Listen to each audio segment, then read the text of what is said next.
Oui, j'ai toujours rêvé d'être clown. Alors j'ai pensé à passer mon CAP de clown. Et on m'a dit, oh bah clown, je connais pas. Ah oui, c'est Traces en disparition.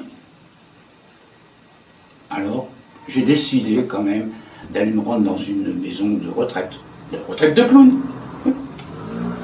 Alors là, je suis arrivé, j'ai vu des clowns, un vieux clown, mais un très vieux clown.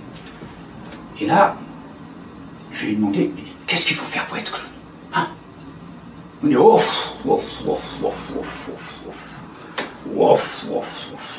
faut faire des trucs, des machins, puis des trucs. Ah mais j'ai mon truc et mon machin. Non. Oui. Mais si, il faut aussi avoir, faut être né clown. Ah mais j'ai mon nez de clown. Oui.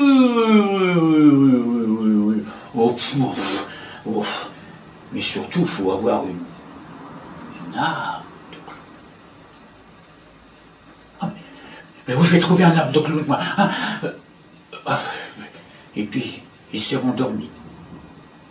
Alors, j'ai pensé que c'est la dernière fois que j'allais voir un vrai clown. Un clown, pas ceux des galas de Noël à la fin de l'année. Non, le vrai clown, le clown de cirque.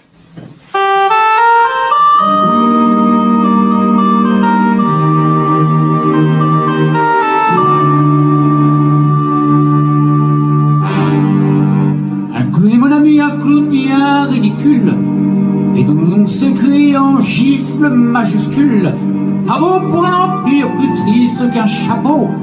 Il boit des amours, mange des bravos.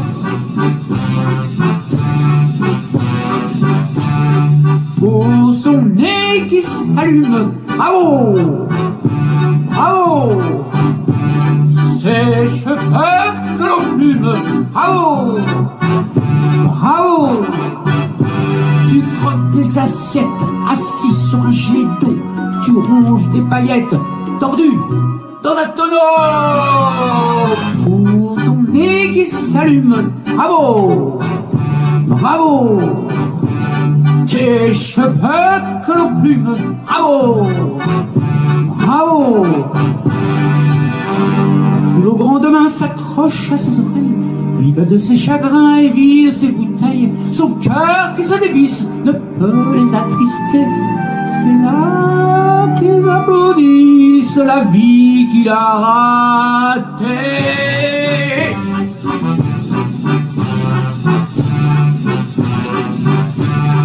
Pour ta femme fidèle, bravo, bravo. Et tu fais la vaisselle, bravo, bravo. Ta vie est un reproche qui claque dans ton dos. Ton fils te fait les poches, et toi, tu fais l'idiot. Ta femme fidèle, bravo, bravo. Et tu fais la vaisselle, bravo, bravo. Le cirque est déserté, le rire est inutile. Mon clown est enfermé dans un certain asile, fixé de camisole, de bravo, de canon. Ses mains devenues folles lui battre leur chanson.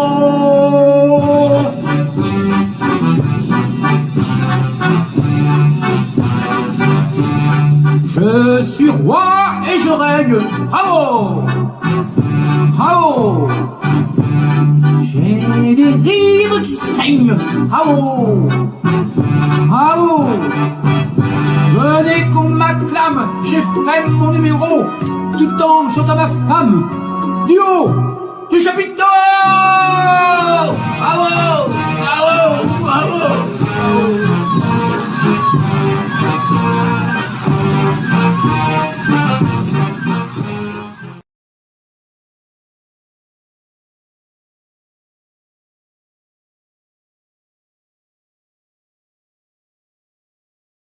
Une histoire, un conte, un petit peu surréaliste. Alors, je vous demande beaucoup d'imagination. Hein. Voilà. Aidez-moi un peu, quoi.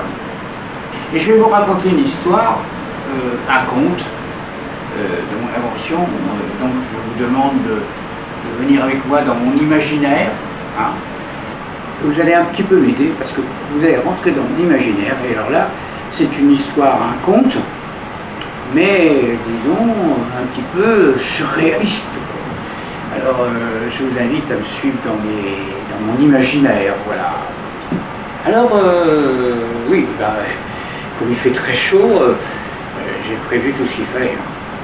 Donc je vous dis à la bonne santé et on va partir dans mon histoire. Une histoire extraordinaire.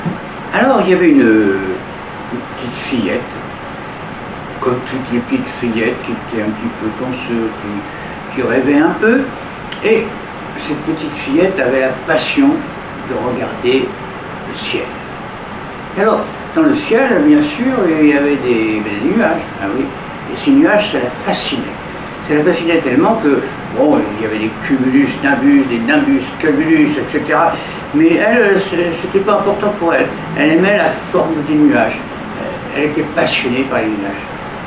Alors au début, elle a dessiné que des nuages.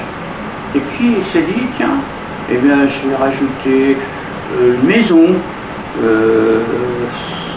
un jardin, une montagne.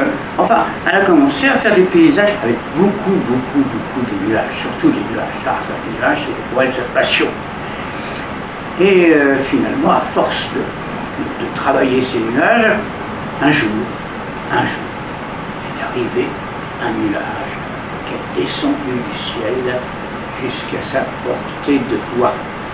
Alors, elle était très étonnée, elle se dit, mais qu'est-ce que vous faites là? Alors le petit nuage, elle a dit, oui, je m'appelle Nimbus. Ah bon? Alors là, elle était en admiration de ce petit nuage doigté, tout ça. Alors, il lui dit, ah, mais qu'est-ce que tu fais tout le temps à nous dessiner là? Moi je te vois bien en haut du ciel que tu es en train de me dessiner. Hein? Elle m'a dit, c'est parce que j'adore les nuages, j'aime bien les nuages. Oh, alors, très touché par cette déclaration, le petit nuage s'est dit, bon, puisque c'est ça, je viendrai de temps en temps te voir, passer au-dessus de toi. Comme ça, tu pourras me croquer, comme on dit. Oui, elle a été contente. Donc elle m'a dit au revoir. Au revoir mon petit nuage. Et puis l'affection est venue, de plus en plus. De temps en temps, le nuage venait la voir. Petit à petit, le nuage vint souvent la voir et elle dessinait. Et puis les années passaient. Alors les années passaient, et quand elle est venue une jeune fille, elle dessinait toujours des nuages, obsédée par les nuages. Et quand elle est devenue, disons, une demoiselle, elle dessinait encore des nuages. Et quand elle est devenue une femme, elle dessinait encore des nuages. Alors elle s'est mise à faire des tableaux. Voilà. Alors plein de tableaux avec des nuages. Ça a obsédé. Un artiste peintre, passant par là, était très étonné par ce qu'elle faisait. Ah oui. Donc, il lui dit, écoute, tu peux passer dans une galerie pour présenter tes tableaux. Alors elle a dit, oui, oh, c'est pas pour ça que je peins, moi, c'est pour Nimbus que je peins. Oui, mais enfin, de toute façon, tu peux toujours travailler ton style et en même temps honorer Nimbus.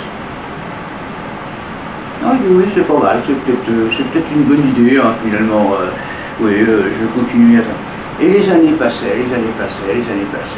et de temps en temps, le petit nuage Nimbus passait, elle rend visite, et petit à petit, les années passant,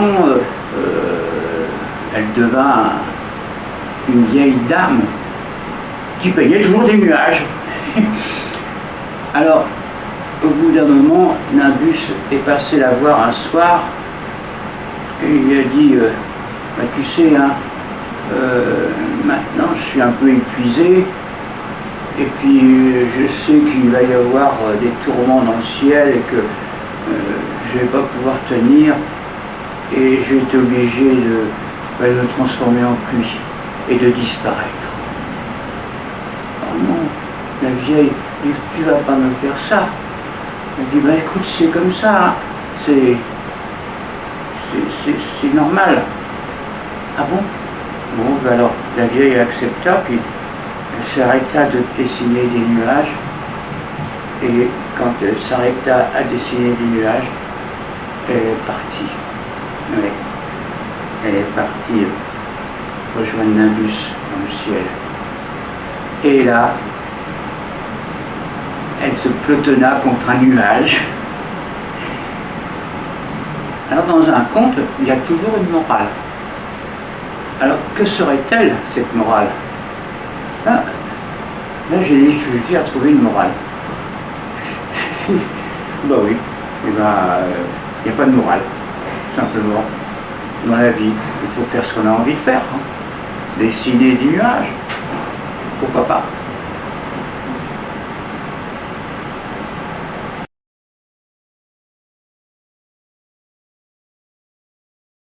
L'autre soir, avant de m'endormir, j'ai commencé à plonger dans un rêve un peu bizarre.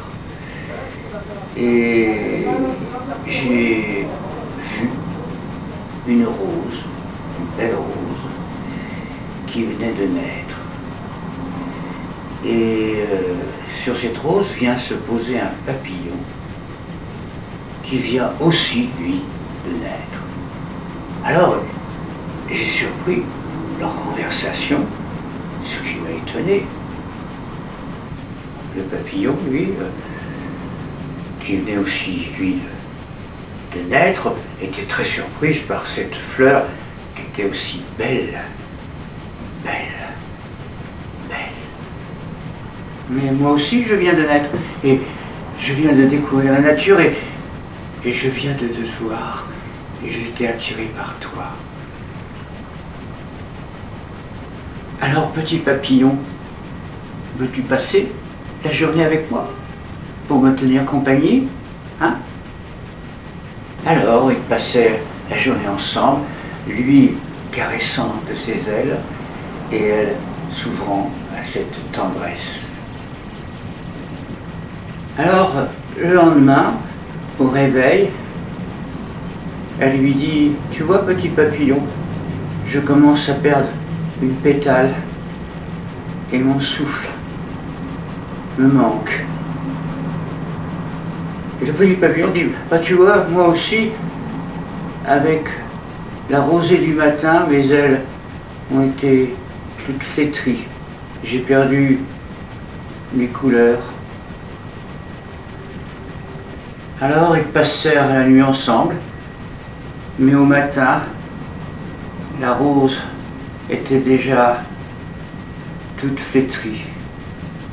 Et le papillon, lui, était tout recroquevillé avec ses ailes déployées. Ils sentaient bien tous les deux que leur amour était éphémère. Et c'était toujours ça, les journées ensemble. Les hommes devraient tirer cette leçon de ce conte qui fait que même si l'amour est éphémère, elle remplit toute vie. C'est l'essentiel. Oui. Je me suis réveillé d'un seul coup et je ne savais pas si c'était vrai ou pas. Je crois que ça devait être vrai. Ah oui. Il faut savoir bien rêver. Il faut savoir rêver.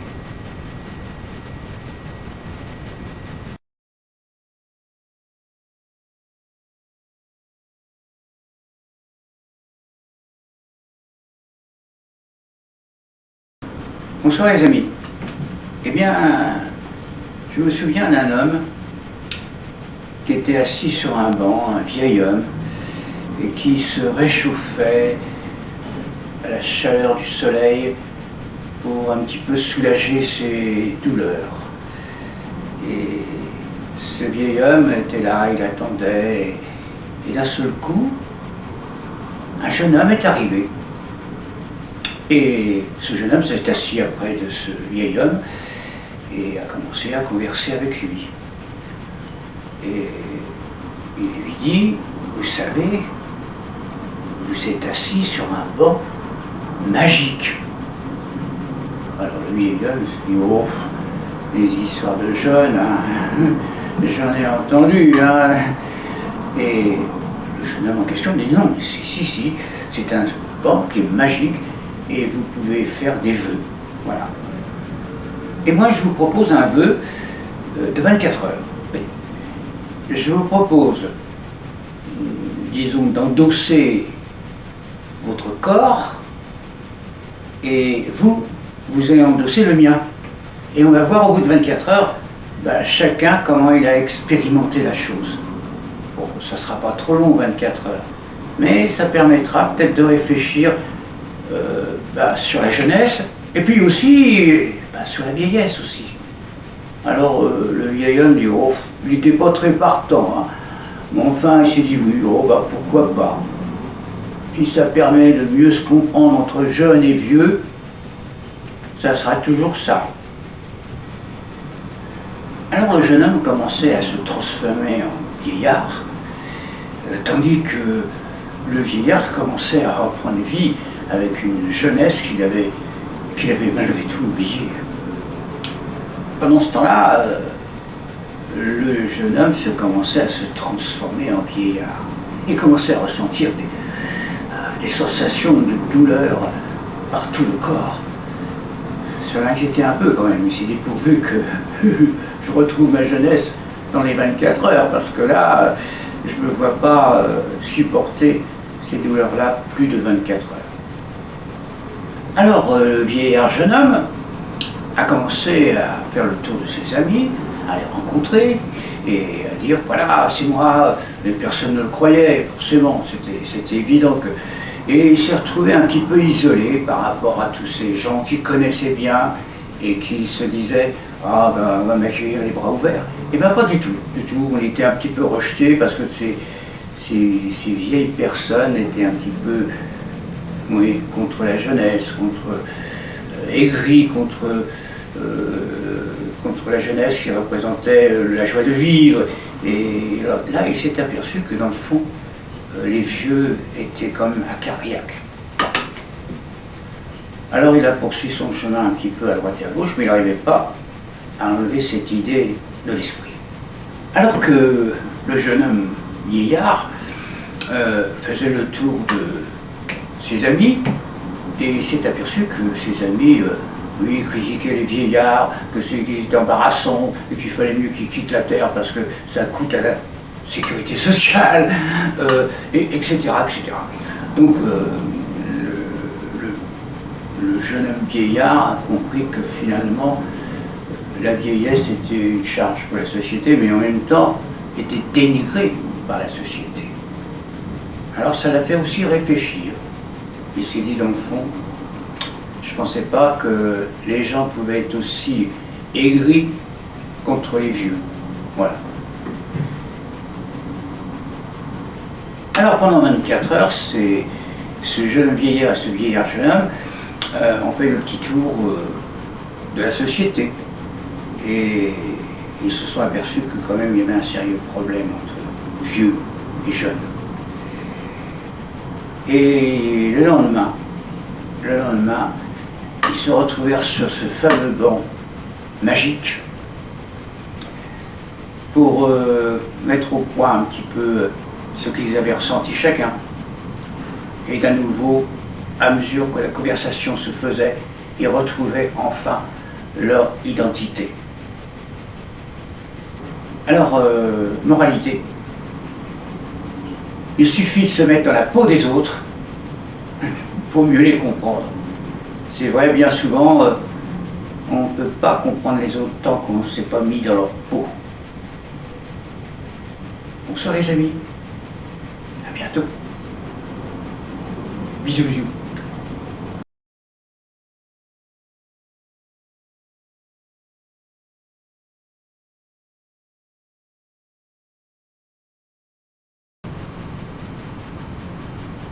Bonsoir les amis.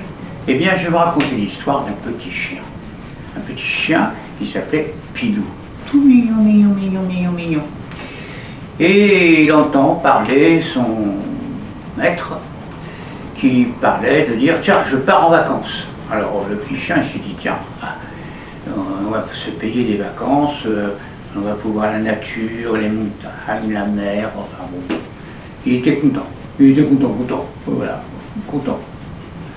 Alors il voit défiler des tas de petites valises à mettre dans la voiture, son maître précipité à mettre tout ça, à remplir le coffre de la voiture, et il se dit tiens, je vais passer de bonnes vacances, pour une fois ça va changer un peu de mon petit local réduit là, voilà.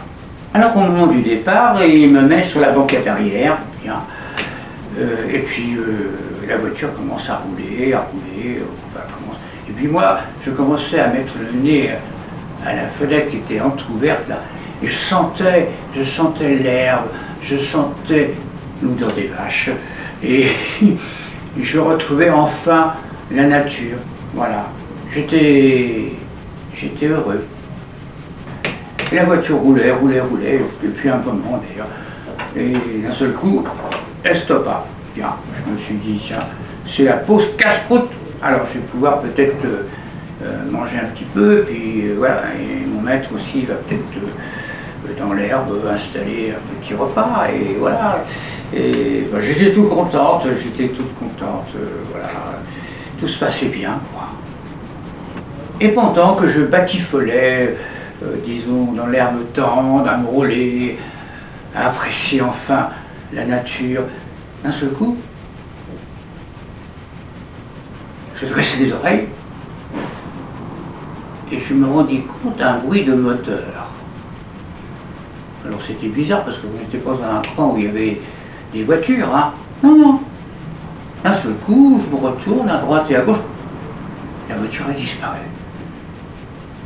La voiture avait disparu, alors j'ai commencé à chercher mon maître, et non, plus de voiture, plus de maître. Alors je commençais à renifler un peu partout, comme ça, pour savoir si je ne sentais pas des odeurs de mon maître ou de la voiture. Et non, plus d'odeur, plus rien. Tout était disparu. Alors là, j'ai réalisé que j'étais tout seul et qu'il fallait que je fasse quelque chose. J'étais tout désorienté. Alors, arrivé au bord de la route, je voyais les voitures qui allaient à toute vitesse et j'avais peur, hein. Oui. Et donc je me suis mis sur le bas-côté, puis j'ai commencé à marcher. Oh, pendant des heures, j'ai marché. Personne ne s'arrêtait, hein. Enfin bon, vers la fin de la journée, j'aperçois une voiture, une vieille voiture, très vieille voiture, qui stoppe. Et alors là, je vois une dame, tout en blanc. J'ai cru que c'était un ange. Et elle s'approcha de moi, me prit dans ses bras, car j'étais complètement épuisé, hein, et elle me mit dans sa voiture. Et là, j'ai vu à travers les vitres une ferme, petite ferme, et des bras qui m'enlaçaient tout mon corps pour m'emmener dans la maison. Alors, elle m'a donné à manger, à boire, j'ai commencé à récupérer, et je me suis aperçu qu'il y avait une espèce de chat. Bon, c'est pas que j'aime pas les chats, hein, mais je crains quand même un petit peu leur comportement, hein. Donc, je finis par m'endormir, et au petit matin, le gros chat que je craignais s'est adressé à moi, dit « Tiens, t'es nouveau dans la maison ?» Bon, je viens d'arriver, j'ai été abandonné sur une route. Ah bon, eh ben, tu vas voir, c'est une maison très sympathique. La dame en blanc là que t'as vue, elle est gentille. Il y a toute une basse-cour qui rend la joie de vivre dans cette ferme. Et moi, écoute, tu sais que je suis là depuis des années. Et alors là, j'ai trouvé le paradis. Alors, bien sûr, rassuré, je me suis dit quand même, j'étais tombé sur la bonne étoile. Et j'ai commencé à réfléchir que tous les êtres humains ne sont pas comme mon maître, hein, mais il suffit de trouver la bonne personne. Voilà. Et maintenant, eh ben, je suis heureux avec cette dame en blanc et ce gros matou.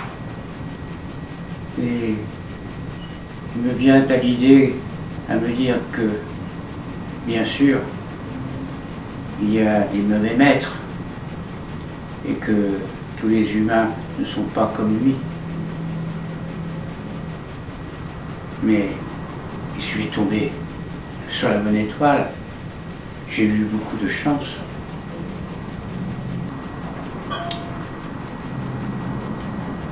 Alors vous,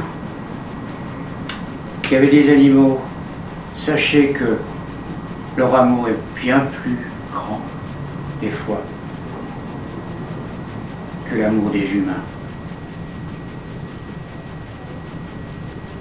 Au bisous, à bientôt. Bisous, bisous.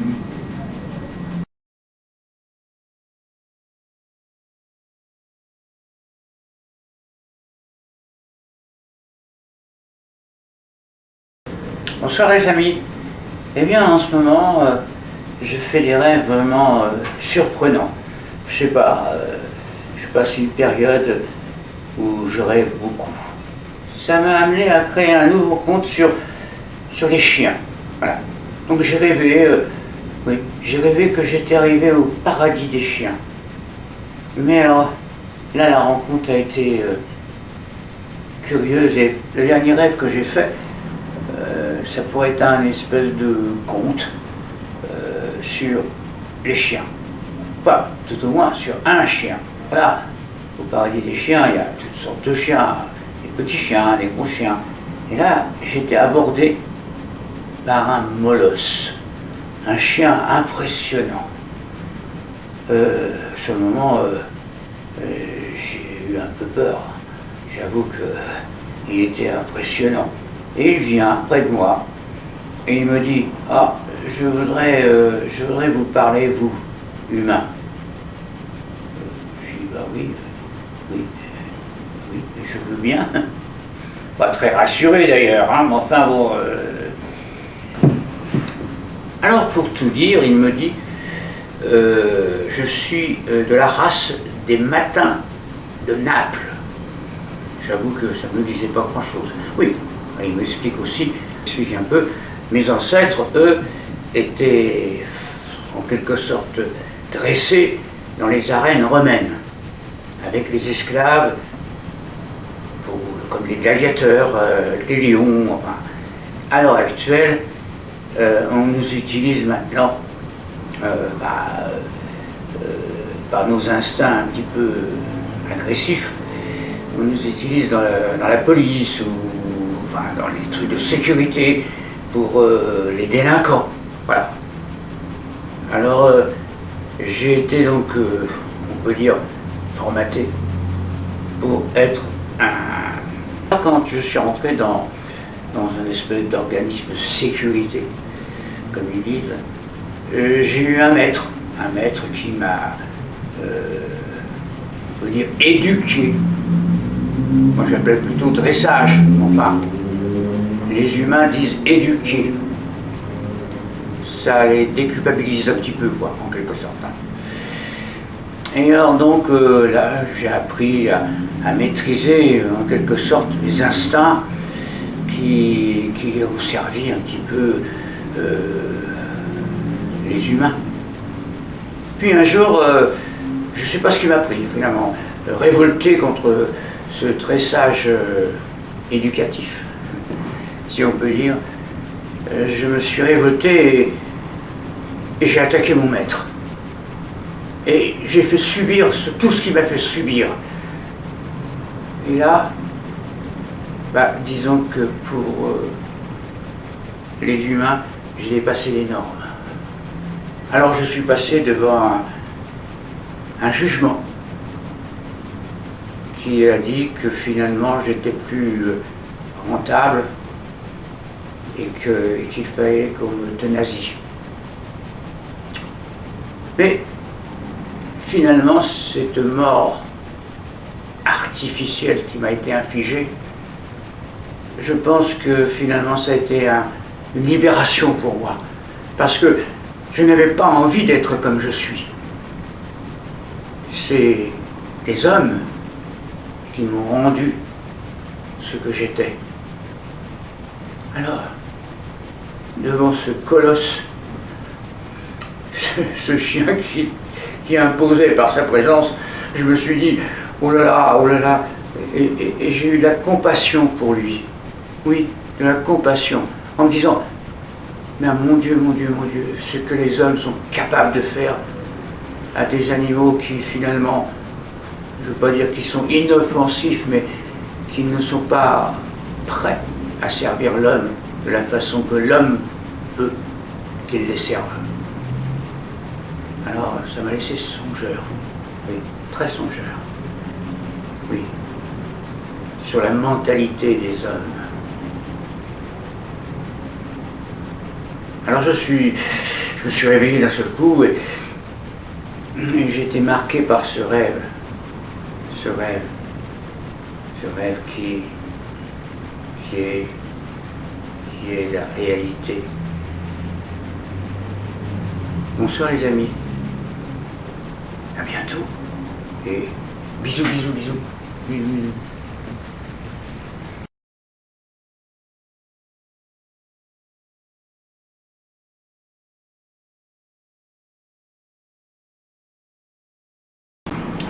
Ricky habitait la Laponie. Et alors là, il habitait parmi les glaces, les glaciers, et il chassait beaucoup, pêchait beaucoup, avec son kayak et son harpon. Il était heureux, tout allait bien. Alors à l'autre bout du monde vivait Maeva. Maeva qui était dans les îles polynésiennes, où il y avait le soleil en permanence, la pêche aussi, et surtout les baignades dans le lagon. Ça, elle adorait se baigner dans le lagon. C'était une beauté vraiment remarquable, avec la peau rose au soleil. Elle était heureuse, elle vivait dans son petit monde à elle, et continuait à passer des journées sensationnelles. Alors tous deux, épris d'aventure, ils décidèrent, chacun de leur côté, de partir à l'aventure et de quitter leur petit paradis en quelque sorte. Alors il a commencé à transformer son petit kayak pour fendre les glaces, pour traverser et partir à cette aventure, au-delà des mers. Alors que Maeva connaissait un vieux pêcheur qui avait une vieille barque, et elle lui a fait un petit peu de charme. Elle a obtenu qu'il lui donne sa vieille barque. Alors elle s'est mise à rassembler dans son tissu un peu à droite et à gauche et à faire une grande voile pour traverser toutes les mers du monde.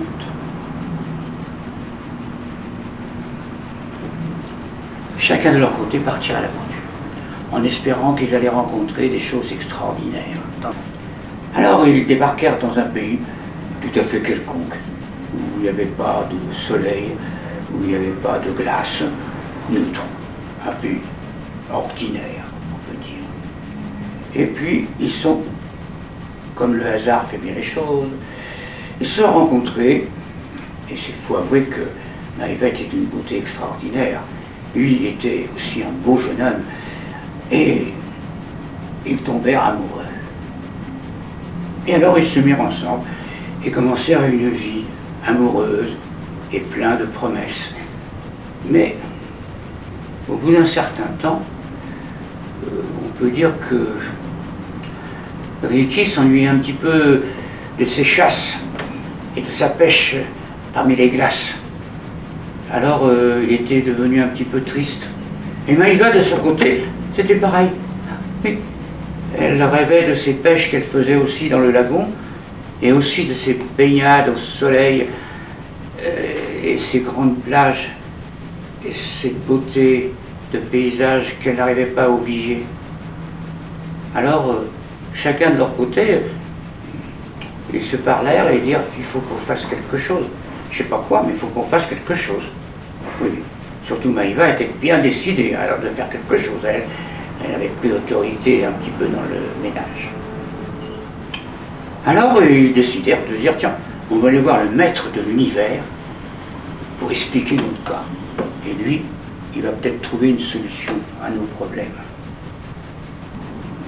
Alors le maître de l'univers commença à réfléchir et à dire oui, je vois votre problème. Et je crois que j'ai une solution pour vous. Un pays extraordinaire. Le matin, c'est rempli de glace partout. Et là, Ricky pourra pêcher et aussi chasser.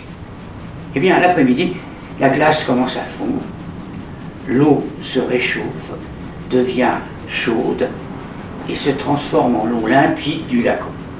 Comme ça, Maïva pourra profiter de la plage et de la pêche. Je crois que c'est une solution. Alors, ce qu'avait pas prévu le maître de l'univers, c'est que les nuits étaient très longues. Et oui. Alors, arriva ce qui devait arriver. Maïva a eu un enfant, puis 2 enfants, puis 3 enfants, enfin, une grande quantité d'enfants.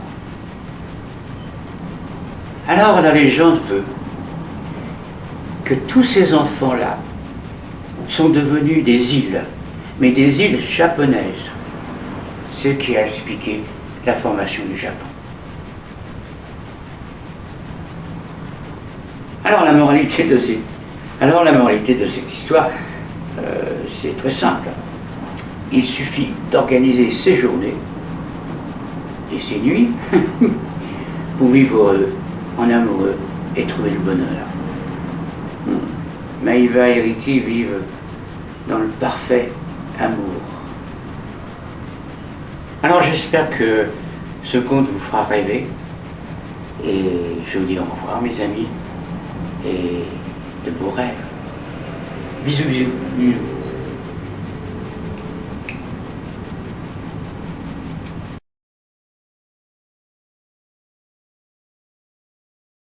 Bonsoir les amis.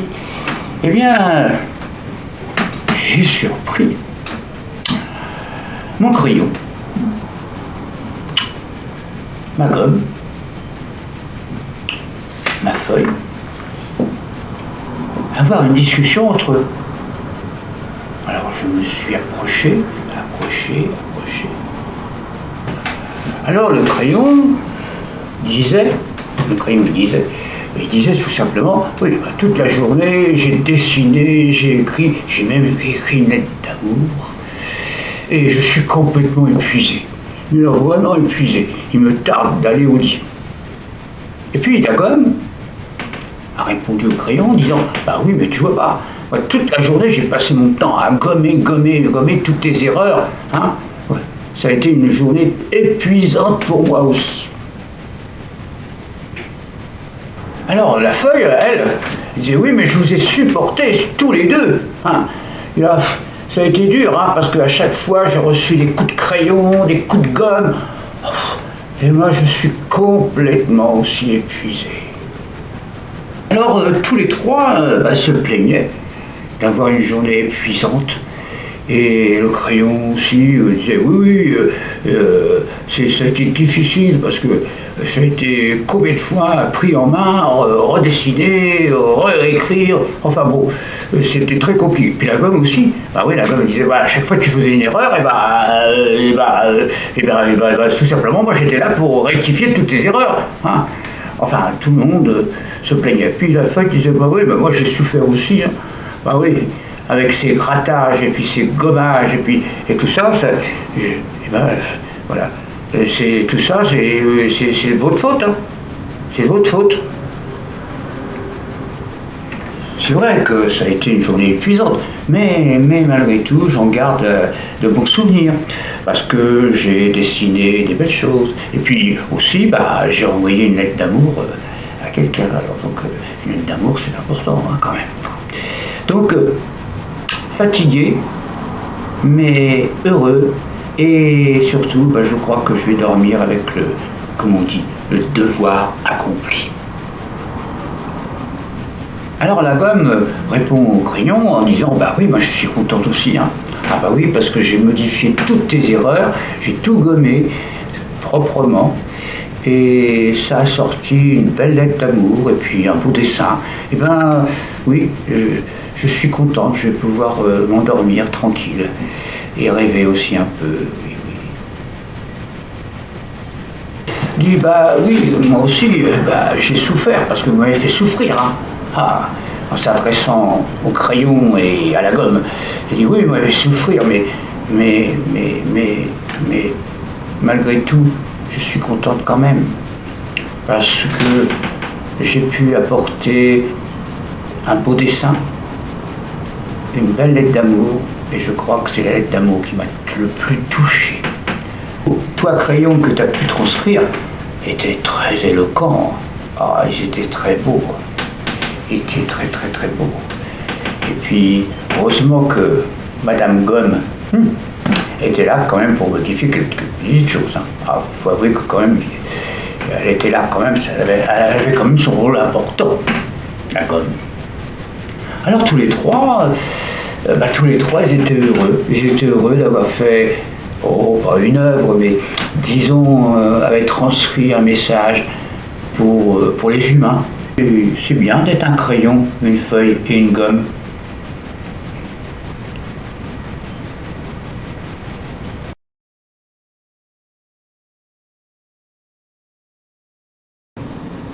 Bonsoir les amis. Eh bien, ce matin, je me suis réveillé et je me suis pas senti bien. Je me suis senti saturé par le numérique, l'ordinateur, la télévision, enfin, tout ce qui nous environne actuellement, quoi. Donc, j'ai pensé dire, je vais faire appel à mon cerveau. Oui. Alors, j'ai appelé mon cerveau et puis, mon cerveau, il est venu. Oui, il est venu me voir. Il m'a dit, oh, ma petite Lisa, hein, je sais que tu as des problèmes avec tous ces problèmes superficiels, etc. Alors, qu'est-ce qui t'arrive, ma petite Lisa? Alors, il me dit, je vais diagnostiquer tout ça. Allez, ferme les yeux. Oui, on va faire... il dit, si, ferme les yeux. Bon, j'ai fermé les yeux. Qu'est-ce que tu vois? Je vois rien, j'ai les yeux fermés. Quelle blague. Bon, ouvre les yeux. Bon, tu vois, ça prouve que tu en manques d'imagination. Pourtant, je croyais avoir beaucoup d'imagination. Non. Il me dit, non, tu es en manque d'imagination, tu fermes les yeux et tu ne vois rien. Je ne comprenais pas très bien. Enfin, bon, c'est mon cerveau. Hein. Il est quand même capable de savoir ce qu'il fait. Hein. Bon, allez, il dit maintenant, tu vas te regarder dans une glace. Bon, alors je me mets dans la glace. Qu'est-ce que tu vois? Je vois une tête complètement déconfite, hein. Vraiment tristouillette, vraiment anémie. Bon, je me plais pas du tout, hein, voilà, dans mon miroir, tout. Enfin bon. Alors il me dit, c'est grave, parce que si tu n'arrives même plus à te plaire dans ton miroir, c'est catastrophique. Hein. Ah oui, c'est catastrophique. Et il continue en persistant, en disant, ça veut dire aussi que tu n'as plus l'estime de toi. Tu t'estimes pas. Non, tu t'estimes plus. Tu es lavé. Bon. Dernière estimation. Tu vois tes mains?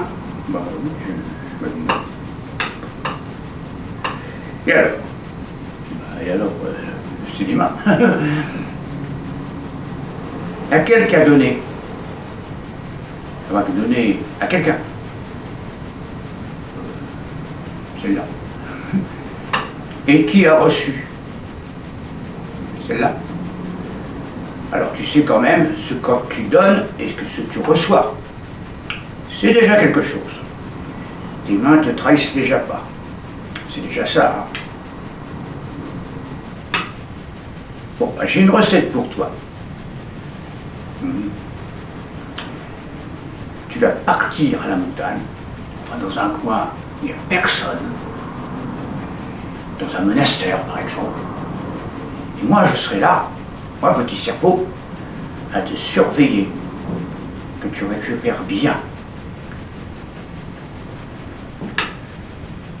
Merci mon petit cerveau.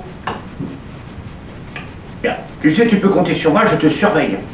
Oh bah, oui, je pense que j'espère que tu vas pas me quitter, hein. Merci mon petit cerveau. À bientôt.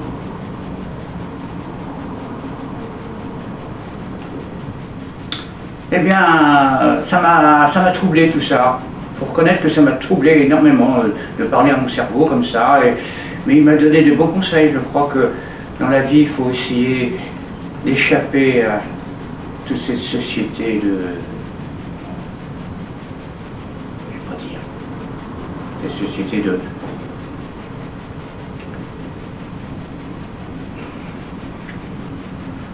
Non. Gros bisous, à bientôt et passez de bons week-ends.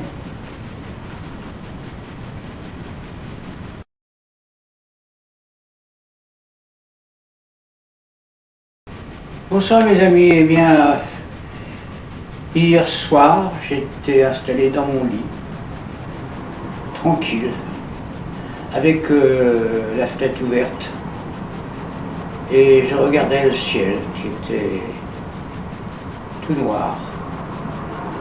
Et d'un seul coup, j'ai vu un petit point lumineux, et j'étais pas très sûr, mais c'était une étoile. Une étoile. D'habitude, il y a plusieurs étoiles, mais une seule. C'est quand même étonnant. Alors, je suis resté un moment à regarder cette étoile, et au bout d'un moment, je me suis aperçu que, bien, dans le cadreur de la fenêtre, que mon étoile s'était déplacée. Mais non, en fait, c'était pas l'étoile qui s'était déplacée, c'était la Terre. Et là, j'ai réalisé que finalement, la Terre tourne. Mais ça, je le savais, mais c'était une façon de vérifier réellement que la Terre tournait. Alors soudain, j'entends une petite voix qui me dit « Coucou, c'est moi ». Alors je me réveille un peu et « C'est qui ?»« C'est moi, c'est moi. C'est moi la petite étoile que tu regardais tout à l'heure. » Ça, je dis, c'est pas possible. Je commence à me réveiller un peu et je me dis, mais c'est qui? C'est qui? C'est moi la petite étoile que tu regardais tout à l'heure. Ah bon? Alors là, j'en étais complètement stupéfaite.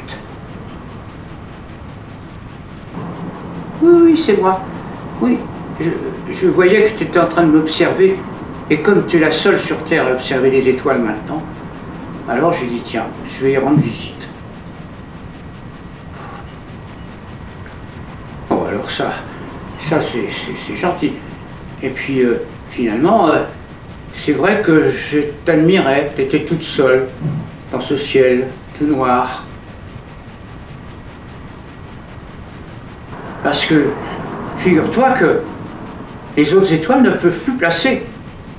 Et oui, ils ne peuvent plus passer, ils ne passent plus au travers l'ozone. Il y a d'autres étoiles qui essayent de passer au travers l'ozone et qui ne peuvent pas. Bah oui, je suis la seule à essayer de passer. Et puis j'ai vu que tu étais toute seule aussi. Alors je suis venu te voir.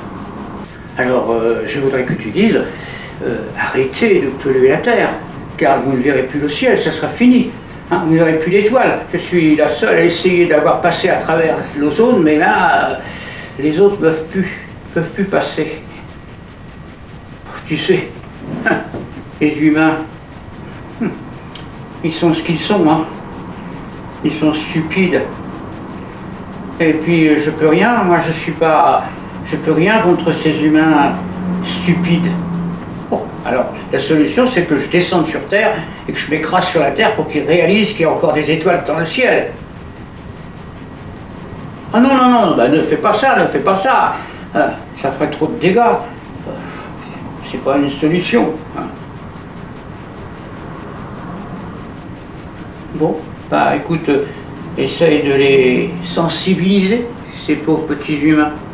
Car dans le ciel, il n'y aura plus d'étoiles. Et vous ne pourrez plus voir le ciel avec plein d'étoiles comme avant.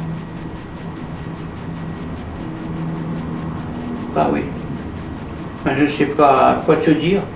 Je vais essayer de communiquer avec eux, mais c'est difficile. Difficile. Elle est partie. Dans le ciel noir. Et puis, moi je me suis assoupi. J'ai fermé les yeux. Et je suis rentré dans mes rêves avec plein d'étoiles. Plein d'étoiles. Plein d'étoiles. Plein d'étoiles.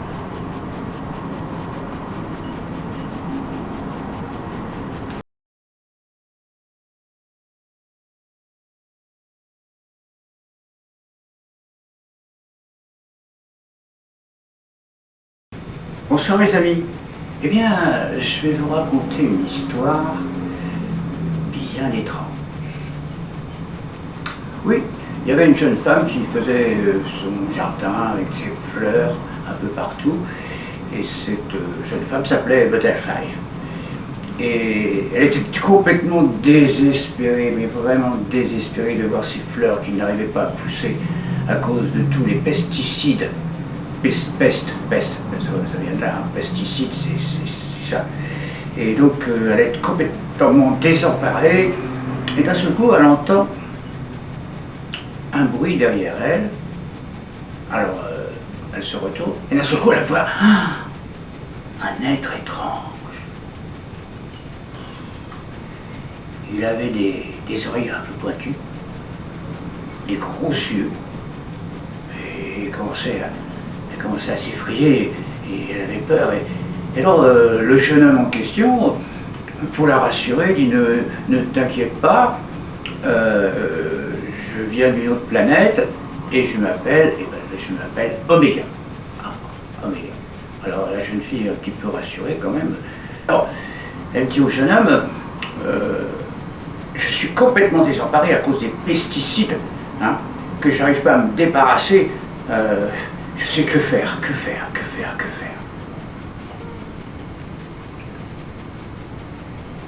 Alors le jeune homme lui répond, bah oui, je vois bien, hein, mais vous savez, hein, les humains, hein, ils sont vraiment pas raisonnables. Je sais de ma planète, je les vois. Oui, bah on essaye de s'adapter. Jusqu'à quel point?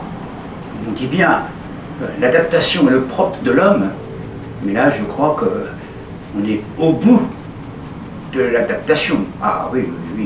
Bah oui, je sais. Parce que d'adaptation en adaptation, vous allez faire comme les dinosaures, disparaître, et petit à petit, toutes les espèces vont disparaître, et puis vous compris. Bah, figurez-vous que ces idiots d'humains, ils sont en train de prospecter dans l'espace pour pouvoir trouver une planète pour s'installer.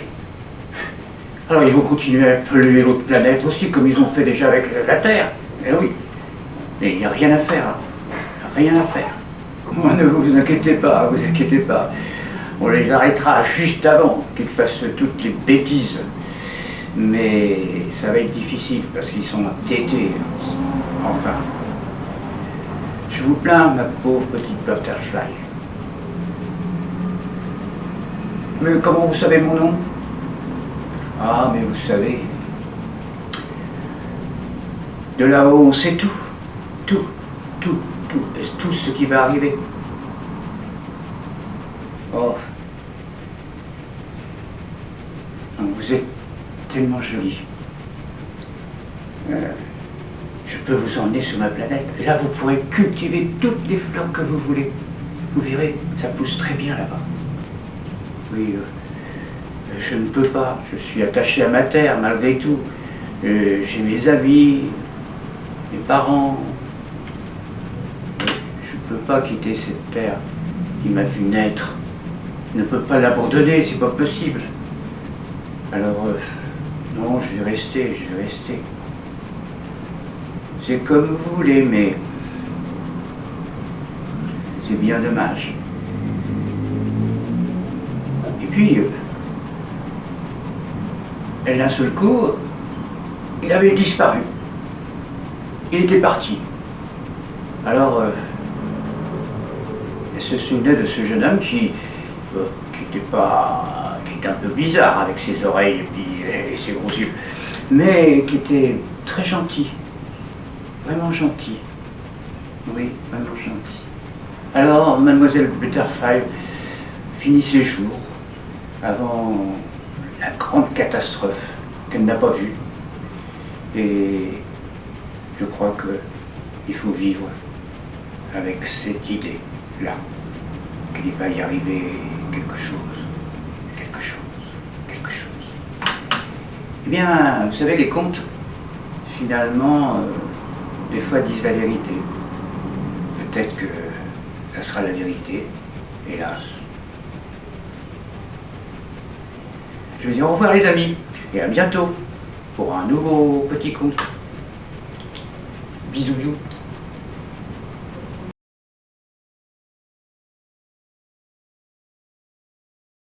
Eh bien, bonsoir les amis. Eh bien, vous saviez peut-être pas que j'étais passionné de voitures, et surtout de voitures de compétition.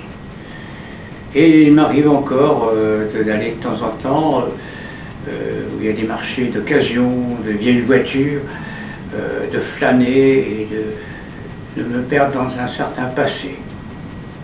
Je flânais donc entre les voitures, et puis je vis un vieux monsieur, qui était jubilé devant une voiture, une Cooper S, avec sur les portières numéro 64. Alors ça m'intriguait un petit peu, je pensais que cette voiture avait fait des rallyes. Alors on était seuls dans ce parking, et d'un seul coup j'ai vu une sorte de nébuleuse, nuage, qui a enveloppé la voiture et le petit monsieur. Alors, je suis resté là, subjugué, et j'entendais la conversation qu'il formulait à la voiture. Alors le vieux monsieur disait: tu te souviens des rallyes qu'on avait fait ensemble? Et d'un seul coup, la voiture lui répondait. Alors la voiture, la petite Cooper S disait: mais bien sûr, je me souviens. Quelle joie qu'on a passé ensemble. C'est presque une histoire. Mais qu'est-ce que tu fais là dans ce parc automobile? Alors, tu sais, je suis pas très cher, hein. Je suis abordable. Alors le vieux monsieur dit: bah oui, mais moi non plus, je suis pas très argenté, hein. Enfin, vraiment, je vais te racheter. Mais il faut que j'aille voir le vendeur, parce que il faut que je négocie l'affaire. Alors le nuage se dissipa, la nuée aussi, et le vendeur arriva en disant: mais monsieur, vous paraissez intéressé par ce merveilleux bijou. Oui, je suis très intéressé. Seulement, ça dépend des conditions financières. Vous savez, je suis un monsieur, je n'ai pas beaucoup d'argent. Oui, mais ne vous inquiétez pas. Je vais vous faire des modalités de paiement qui vous conviendra, j'en suis sûr. Car vous allez être vraiment attentionné à cette voiture. Alors la nuée est réapparue et a laissé place aux deux amoureux, on peut dire. Alors le vieux monsieur disait: ne t'inquiète pas, Je crois que le vendeur est très disposé à me faire des possibilités de paiement et je pense qu'on va pouvoir se retrouver. Alors, cher monsieur, je vous ai fait un contrat de vente et lisez-le. Et vous verrez que c'est abordable et que je pense que vous avez des souvenirs avec cette voiture, n'est-ce pas?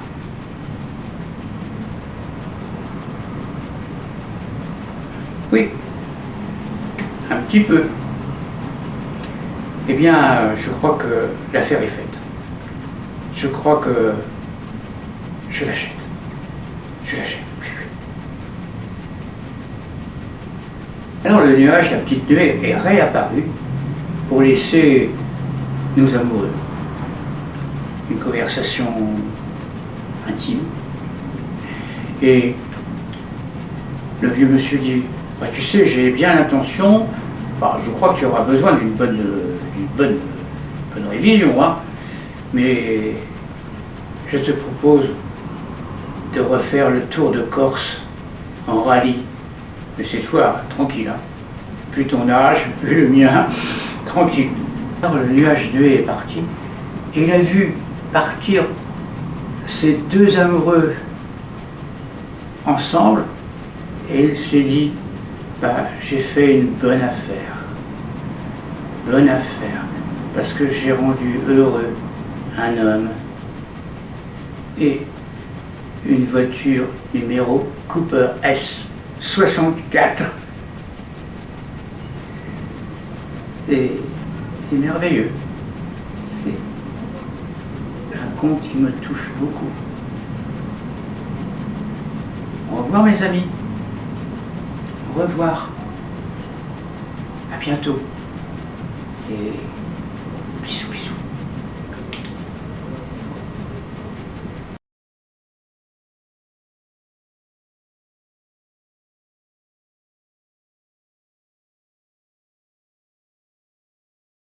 Bonsoir les amis, eh bien j'ai une histoire à vous raconter, une histoire d'amour. Oui.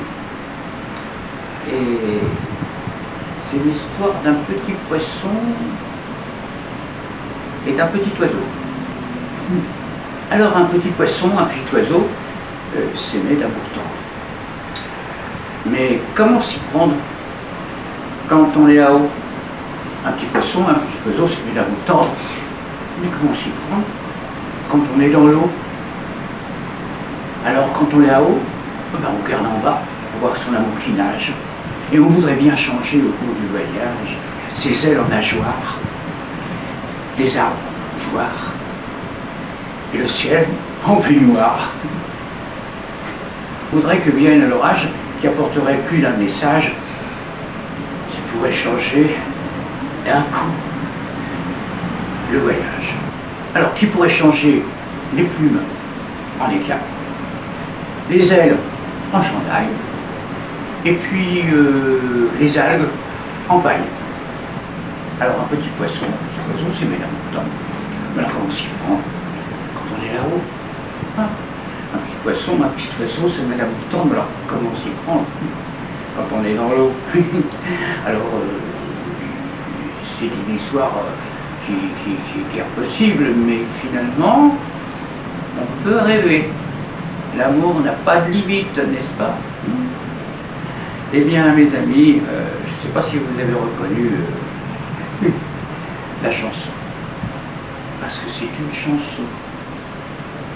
Donc je vous dis bonsoir, à bientôt, et bonne nuit.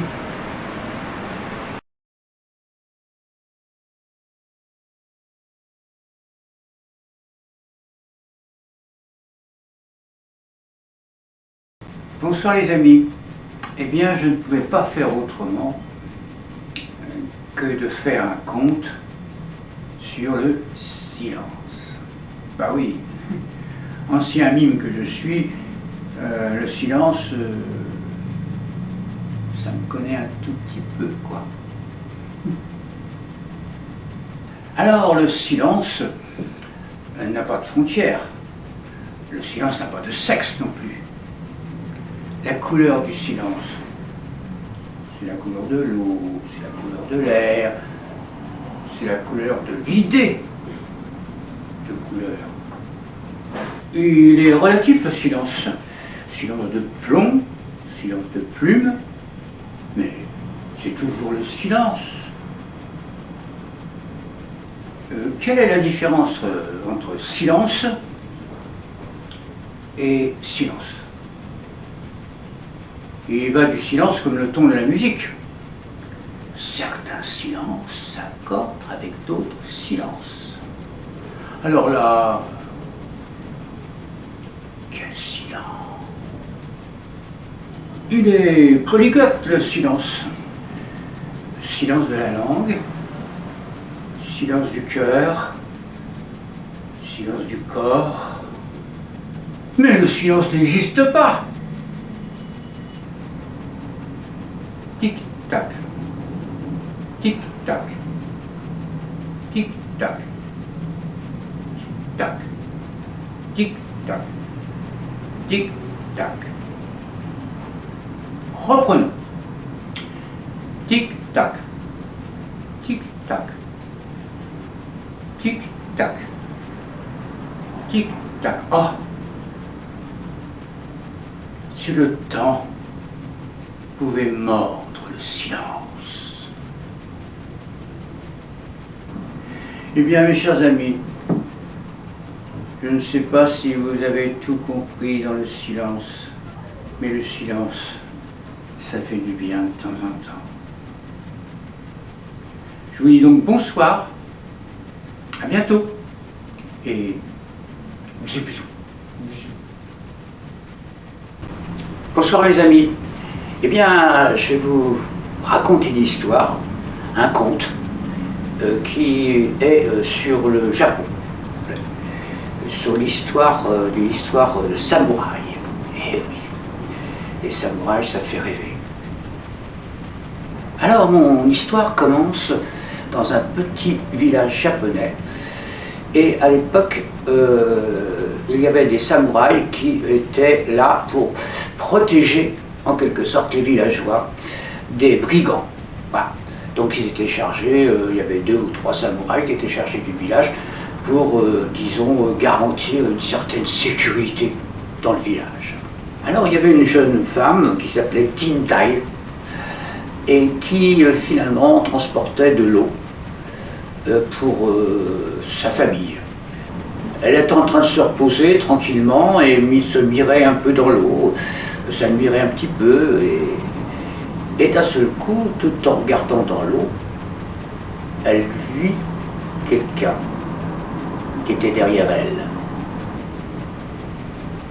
Alors, stupéfaite, elle n'osait plus bouger, elle se retourna doucement et vit un samouraï. Oui, un samouraï avec son armure flambante et impressionnante. Elle était figée sur place, elle ne savait plus quoi faire. Alors pour transporter son eau, elle avait un bâton, un grand bâton qui s'appelle Bo, le Bo. Elle s'approcha de ce bâton et commença à le prendre doucement.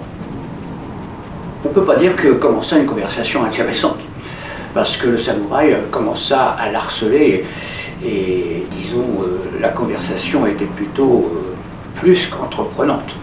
Alors elle se mit debout, prit son bâton et le samouraï, avec un grand sourire, disait dans le fond, qu'est-ce qu'elle va faire avec son espèce de bâton, hein? Elle ne va pas m'attaquer avec son bâton. Et il ne paye pas du tout, pas du tout. Quand il a commencé à avoir des gestes très entreprenants, elle commença à l'attaquer avec son bâton et se mit en garde. Le samouraï a commencé à plaisanter en disant « Mais ma petite, qu'est-ce que tu veux faire avec ton bâton, hein, franchement ?» Bon, et il commença à essayer de l'approcher de plus près. Et elle se défendait très bien avec son bâton. Alors, quand même impressionné, au bout d'un moment, le samouraï se sentit en... Alors la jeune femme en question ne s'est pas démontée, a commencé à l'attaquer sérieusement avec son bâton. jusqu'au point que, finalement, c'est elle qui a eu le dessus. Honte au samouraï, honte.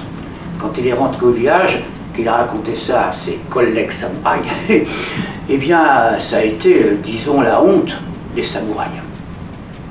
C'était l'occasion de s'engager dans l'armée de l'empereur pour laver cette honte.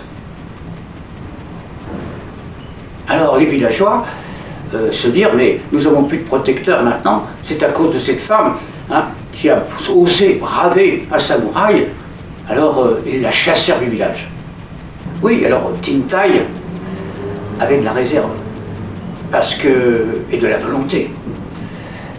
Alors elle est partie du village, s'établit un petit peu plus loin, et commença à construire un dojo, et à initier les femmes à un art martial qui s'appelait Jujitsu, et à initier quelques femmes qui étaient venues là le voir à un art qui s'appelle le Jujitsu.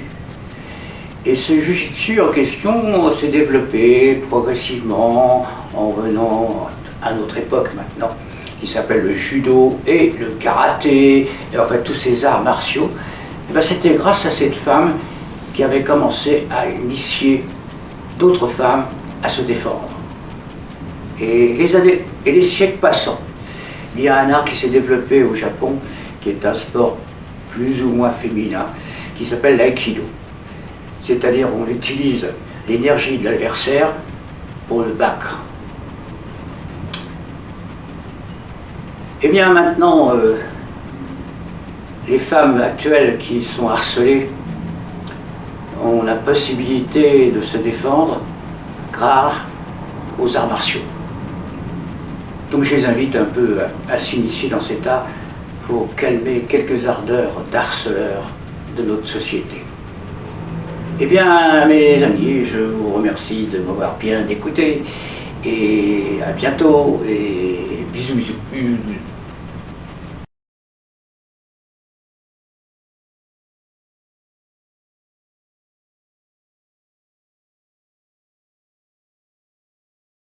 Bonsoir.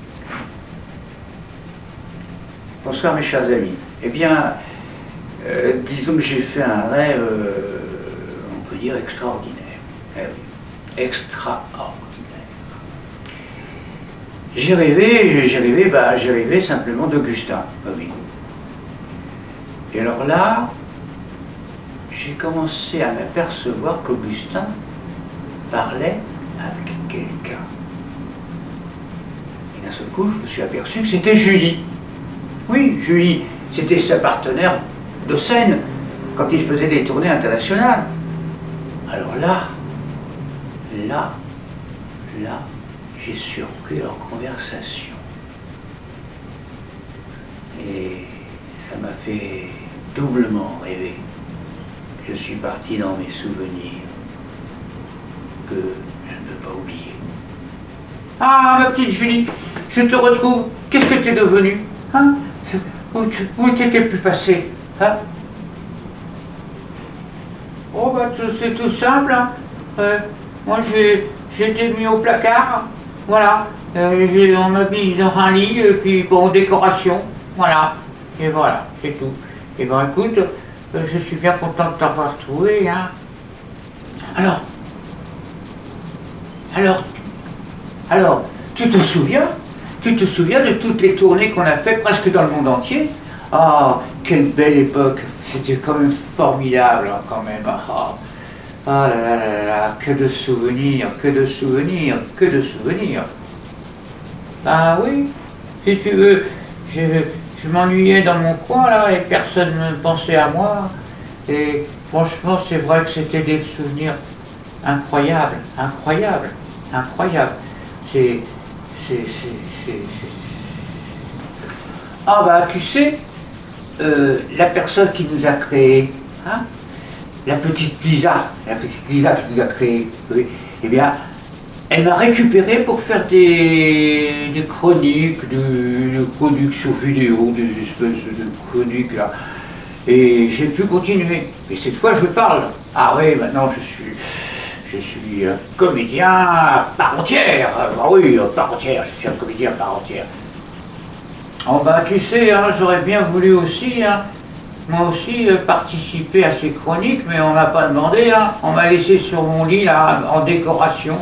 Et oui, voilà, c'est malheureux, mais c'est comme ça. Donc, j'étais mise au placard, elle n'a pas pensé à moi, la petite Lisa. C'est dommage, hein. Ah bah oui, ça aurait été chouette si on avait pu faire un petit numéro tous les deux, là. Hein, oui, mais la petite Lisa, elle a pensé que t'étais qu'une poupée. Une petite poupée gentille, mignonne. Mais quand même, une poupée, là, je ne sais pas ce qu'elle a pu faire avec toi.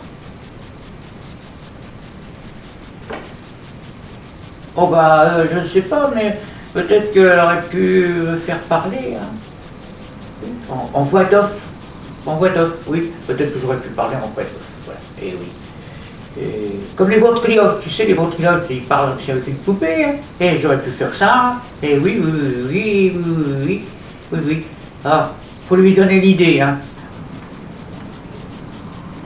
Quand tu la verras, eh bien, dis-lui que moi je peux faire la poupée ventriloque.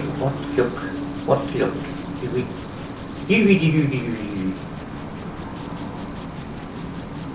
Et oui, quand je la verrai, je lui dirai, tiens, je vais lui susurrer qu'on pourrait peut-être faire un numéro. Et oui. Et la petite Lisa, quand je la vois, tout de suite, je parle de toi. Je parle de toi, c'est sûr que je vais parler de toi.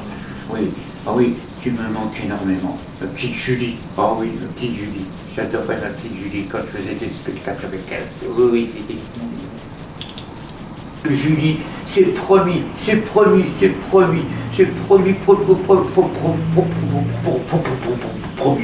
parlerai donc à Lisa. Je vais dire, il faut absolument faire revenir Julie sur scène. Voilà, c'est ce que je vais lui dire. Oh oui, je voudrais bien que tu dises ça, parce que ça me manque beaucoup la scène. Oh, ça me ferait tellement plaisir.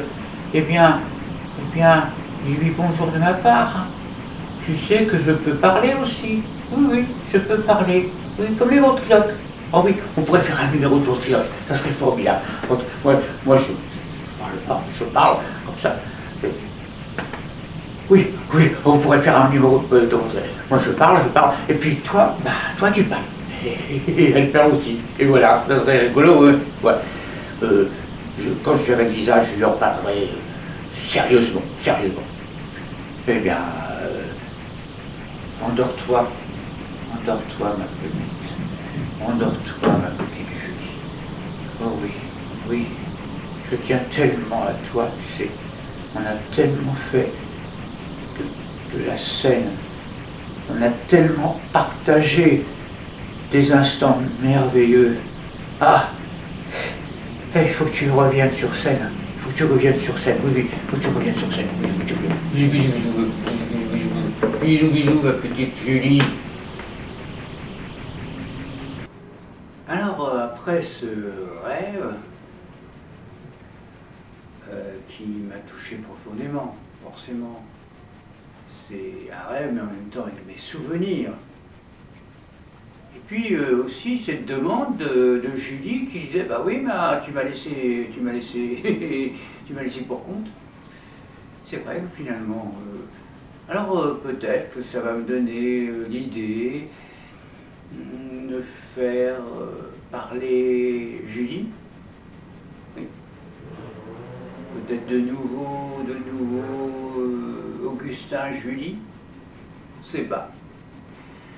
Mon imagination va travailler, je pense.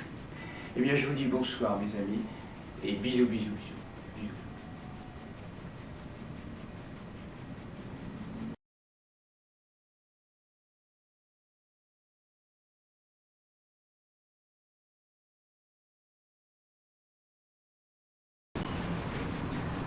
Bonsoir les amis.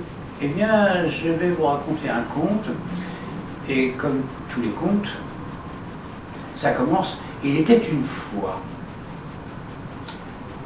Et il était une fois simplement une petite terre toute petite, qui est occupé par des occupants qui vivaient bien ensemble, malgré quelques petites divergences comme ça, mais enfin bon, c'était pas grave, ils vivaient bien, très bien. Voilà. Alors, il y avait des bons, et puis aussi des mauvais, mais ça s'équilibrait plus ou moins. Enfin, les mauvais prenaient le dessus des bons. Et ça continuait comme ça, ils arrivaient à vivre plus ou moins bien entre eux. Enfin. Alors la haine commençait à s'installer. Oui, le diable s'est installé dans le cœur des hommes. Ça commençait à être dramatique. Alors, certains disaient, il faut nous trouver un mage, quelqu'un qui nous permette à régulariser la situation. Mais il n'arrivait pas à trouver ce mage venu d'où? Les heures passèrent, les jours passèrent, les mois passèrent, les années passèrent, les siècles passèrent. Et il ne trouvait toujours pas ce mage, lui qui pouvait temporiser et calmer la situation. Alors, ce mage qui était loin, très loin de leur esprit, ils ne le trouvaient pas, forcément. Leurs esprits étaient obstrués par une espèce de brume qui ne pouvait pas le trouver.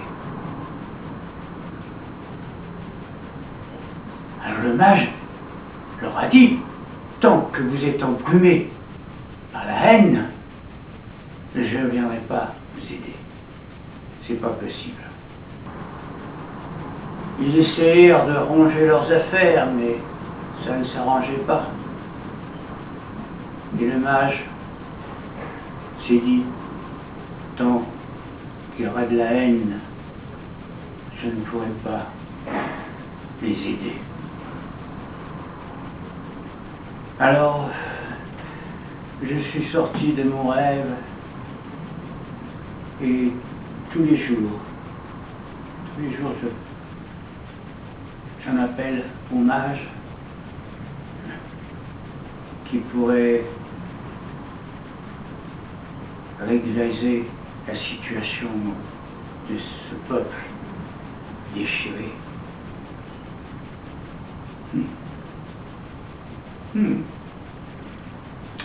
Eh bien, mes amis,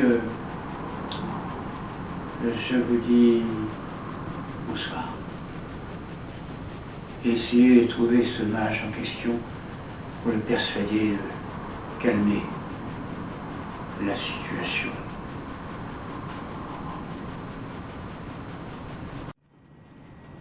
Eh bien, figurez-vous que je suis rentré dans un musée totalement par hasard. D'abord, je ne me souviens même plus le nom du musée. Et là, il y avait deux statues qui ont attiré mon attention. L'une s'appelait la statue de la musique. Et puis l'autre s'appelait le silence. Alors ça m'a perturbé un peu parce que j'ai dit la musique, le silence, je vois pas le rapport. Mais c'était belle, hein. C'était deux belles statues, très très belles. Alors j'étais subjugué par ces deux statues qui étaient superbes. Alors j'ai commencé à essayer de les regarder un peu plus près, de tourner autour, et d'un seul coup, j'ai eu l'impression qu'elles parlaient entre elles. Oui, une petite conversation entre elles. Alors là, ça m'a étonné. Alors j'ai écouté de plus près, je me suis approché.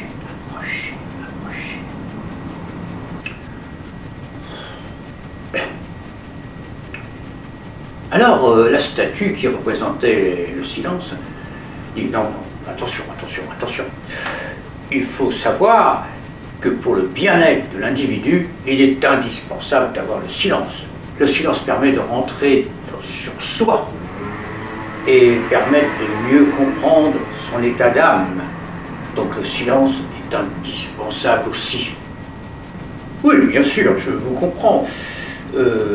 D'ailleurs, dans la musique, il y a des moments de silence. C'est indiqué sur les partitions, silence. Donc le silence est quand même partiellement utile dans la musique. Oui, j'admets que franchement, il y a certains silences qui sont des silences naturels, si j'ose dire. Naturels dans le sens que l'eau d'une rivière qui coule, ou le chant d'un oiseau dans les arbres, ce ne sont pas tout à fait des silences, mais ça cadre avec le silence. Ça fait partie quand même du silence. Eh oui. Oui, bien sûr, j'admets que quelques silences dans la musique permet une certaine respiration. Et puis, bon, je pense que finalement, nous sommes complémentaires toutes les deux. Alors j'étais en admiration devant ces deux statues, puis je me suis aperçu que l'une et l'autre se faisaient des clins d'œil. Et oui, comme s'ils étaient complices. Bah oui, faut reconnaître que silence et musique font une bonne harmonie de temps en temps. Ça m'a laissé songeuse, bah oui, très songeuse. Alors il faut reconnaître que mon imagination est débordante. Elle est tellement débordante que par moments, ça m'inquiète un peu. Hein. Oh là là, je me dis, tiens, je dois être un petit peu... Mais non, c'est bien agréable. C'est bien agréable d'être capable de rentrer dans l'imaginaire. Voilà. Comme les enfants font. Souvent les enfants font comme ça. Ils sont dans l'imaginaire. Enfin, certains enfants. Les anciens. Les nouveaux, je ne sais pas si ils sont vraiment dans leur imaginaire. Alors je vous dis bonsoir les enfants. Bonsoir les amis. Bonsoir tout le monde. Alors je vous dis donc bonsoir mes amis. Et puis à bientôt. Et gros bisous. Bonsoir les amis. Eh bien je vais vous raconter une histoire extraordinaire. Oui, c'est une histoire qui se passe au Tibet. Et au Tibet, les moines du Tibet sont souvent entourés de singes qui se baladent comme ça dans la nature. Alors, cette histoire extraordinaire, c'est que un moine qui s'appelait Tasso se promenait dans son petit univers, son jardin secret tibétain. Alors tout autour du monastère, il y avait une communauté de singes qui batifolaient, qui se promenaient à droite et à gauche. Et les moines, ça ne les dérangeait pas. Au contraire, ça leur faisait un petit peu de distraction, hein, à savoir. Ce moine, Tasso, s'aperçoit d'un seul coup qu'il y avait un petit singe dans un coin, qui était tout recroquevillé. Et alors, il était très ému. Il s'est dit, qu'est-ce que je vais faire? Mais c'était un bébé singe, tout petit bébé, un bébé singe. Alors bon, il s'est dit, je vais le recueillir, et puis je vais lui manger, et puis voilà. Et tout faisant, il a fini par adopter ce petit singe qui, avec quelques mois, a commencé à grandir, à progresser. Et alors le moine réfléchissait, méditait, et puis il s'est dit, j'aurais bien conversé avec ce singe qui a toute mon affection, on pourrait s'échanger des choses, mais il savait que les singes ne parlent pas, et que physiologiquement, les singes ne peuvent pas parler. Alors, il réfléchissait, puis au bout d'un moment, il s'est dit, tiens, si je lui apprenais un espèce de langage avec des signes, un langage des signes, en quelque sorte, et bien on pourrait converser tous les deux. Bon, il s'est dit, dans le fond, c'est pas une si mauvaise idée. Je vais essayer de faire un code de signes, qui va me permettre d'échanger avec mon petit singe qu'il adorait. Le petit singe en question était très très intelligent. Alors il a appris très très vite ce langage avec des gestes, des mouvements, un langage de signes. Alors Tassier était très intelligent. Il a appris très très très vite le langage des signes, en quelque sorte. Alors les années passèrent, et puis ben, malheureusement, un soir, notre brave moine tibétain, Tasso, s'est couché et s'est pas réveillé. Alors le petit singe en question est venu près de lui, a essayé de converser avec des signes, et puis il s'est aperçu qu'il n'y avait pas de réponse,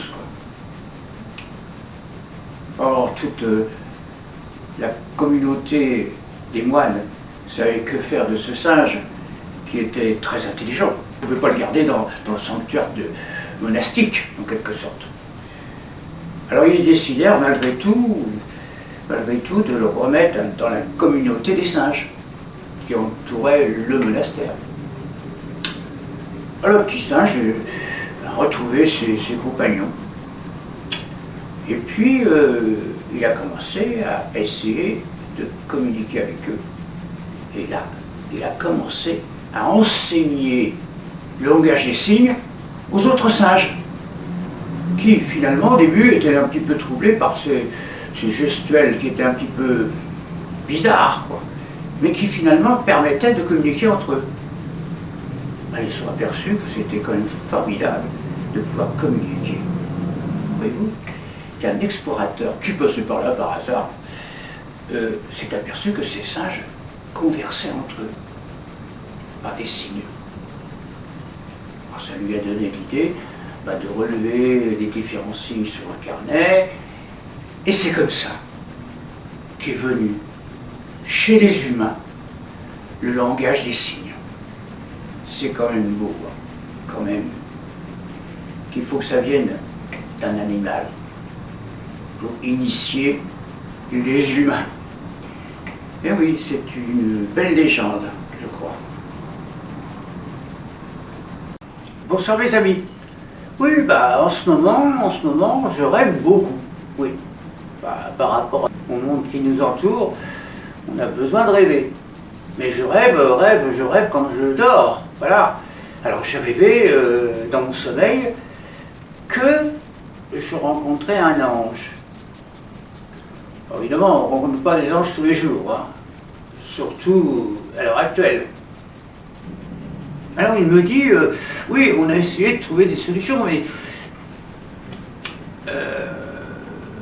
on est tombé sur un gros problème, c'est que les hommes s'aiment plus.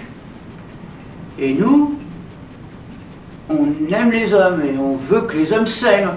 Et donc il y a comme ça qu'on peut trouver une solution à tous les problèmes actuels, les guerres, etc. Je me suis posé la même question. Pourquoi les hommes s'aiment plus? C'est vraiment le problème du siècle. L'amour. On a beau chercher. Oui, de mon côté aussi, au travers de Facebook, enfin tous les réseaux sociaux et tout ça, je leur dis, aimez-vous les uns les autres. Et il n'y a rien à faire. Rien à faire. Je sais plus, moi-même je sais plus quoi faire. Si vous pouviez faire quelque chose, là-haut, il y a peut-être un moyen de raisonner tout le monde.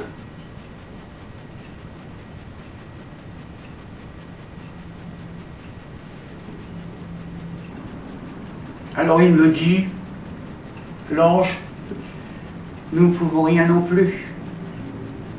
Et alors moi, si je ne veux plus rien et que vous ne pouvez rien, alors qu'est-ce qu'il faut faire?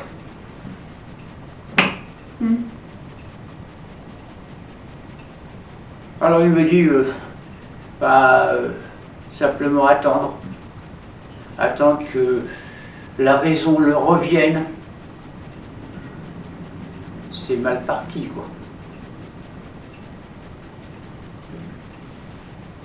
Si vous ne pouvez rien, comment voulez-vous que moi je fasse quelque chose, hein? Sinon comme j'ai souvent, je m'enferme dans ma petite bulle, faute de mieux.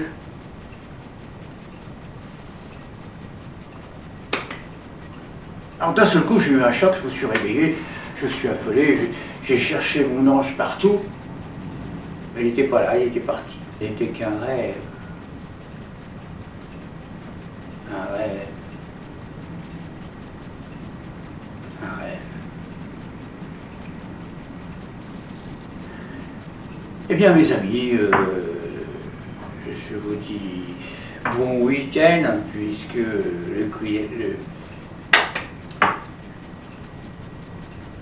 Eh bien mes amis, je vous dis donc bon week-end, puisque le week-end il est à notre porte, avec plein d'inondations partout. Mais donc au revoir. Ah oui, je sais. Vous l'attendez, hein?